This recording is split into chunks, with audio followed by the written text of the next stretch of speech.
Here is everything you need to make this low-carb barbecue chicken pizza. So I'm cheating a little bit with the rotisserie chicken, but if you're lazy like me, buy it already cooked, a red onion, some cilantro, and some low-carb flour tortillas of your choice. This is the one that my wife likes.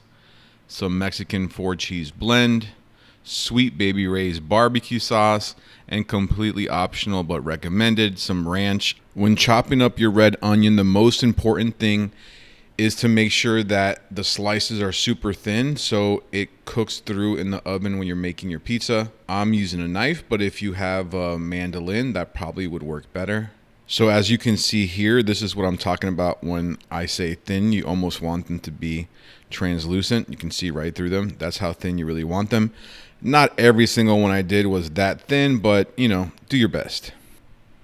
When you're done, just set them aside in a bowl for assembly later. For the cilantro, we're just going to give it a rough chop, probably about like quarter cup. You don't need much for the pizzas.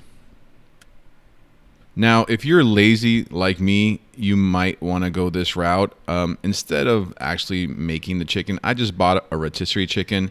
Especially when you're on a time crunch, this really does help save a bunch of time. And it really does work perfectly for this recipe. So for this recipe, all we're going to be using are the breasts. And I'm going to be using the rest of the chicken for my dog. Make sure you really inspect the chicken breast because sometimes you will find little surprise bones in there. Slicing the chicken breast in half and then just chopping it up roughly, probably maybe about a 1/4 inch, thin enough that it'll lay flat on the pizza, but you don't want giant chunks of chicken on this pizza.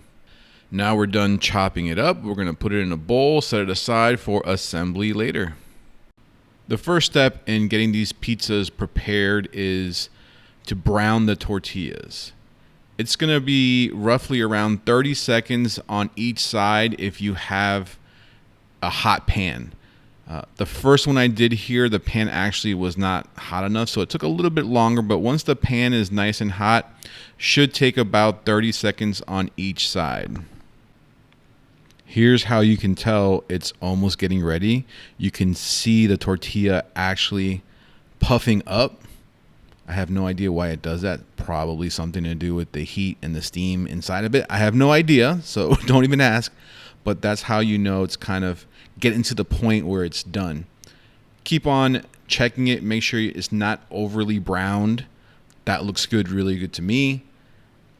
I'm going to make sure it gets cooked on the other side. But again, watching it very carefully. All right, here, gave it another flip. I don't want to keep it on the heat for too much longer, so I'm going to be taking it off right about now, I believe. Yep, there we go. Boom, it's done. So while I'm cooking another tortilla, I want to show you how hard these tortillas get. You want them so that they don't like flop.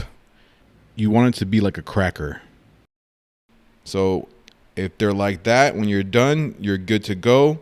This will just ensure that when you're putting all the toppings on it, barbecue sauce and the chicken, it's just not going to just like flop on you. So just double check that. But once it cools down, it should harden up and crisp up a little bit where it won't give you that flop anymore. Now to the fun part. We are going to start assembling our barbecue chicken pizza. We got all of the items we chopped up right next to us, and we're going to start by putting some of that Sweet Baby Ray's barbecue sauce and spreading it around the tortilla. A key note here, you don't want to go too heavy with the barbecue sauce, but you want to make sure that it is completely covering the tortilla, but leave a little edge on it so that way you can grab it and not get your hands dirty. If you need extra, throw some extra on there. But again, don't go too heavy-handed with it. Because it will lead to a little soggage on the pizza.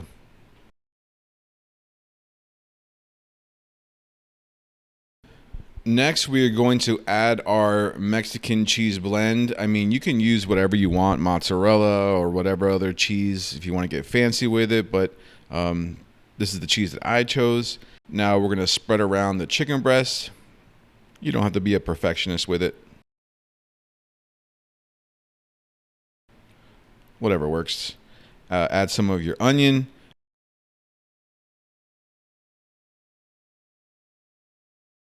And now that it is all assembled, we're going to pop it in the oven at 400 degrees, roughly about 5 minutes, 6 minutes. But you really do want to check on it a few minutes throughout the process. Everybody's ovens are a bit different. 6 minutes and the pizza is done. Beautiful, nice, crispy edge. Be careful, it will be hot. Use some tongs to get it out of the oven. Last step here, we're going to add a bit of that cilantro. You don't have to go too heavy-handed with it, but I do recommend adding it to your pizza. And because we do have that crispy edge and that crispy low-carb crust, it's really easy to cut through it with a pizza wheel. All right, now it is time for me to show you that there is no flop on this thing. Super crispy. Don't forget to dip it in some ranch.